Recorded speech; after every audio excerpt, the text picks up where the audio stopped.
சோர்வா சொங்கிமா இருக்கீங்களா, ரத்தம் சுறுசுறு ஊற சுமதி ஜூஸ் குடிங்க. சுமதி இல்லையா, அது ஸ்மூதி. அதை குடிங்க. டாக்டர் மாதிரி ஐடியா. அதை ஆப்ரேஷன் பண்ண போறோம்ல.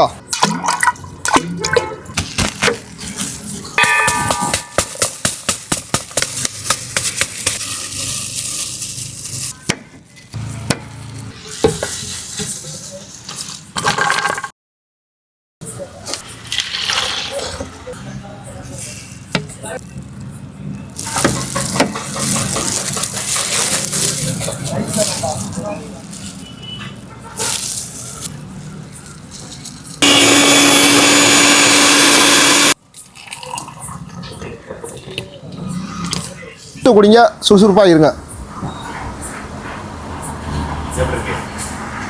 நம்ம கடை நம்ம சொன்னையில் டிஎம்பி பேங்க் ஆப்போசிட்லையும் ரத்னா சில்ஸ் பக்கத்துலேயும் இருக்குது. நம்ம கடைக்கு வாங்க, ஜூஸை குடிச்சிட்டு போங்க.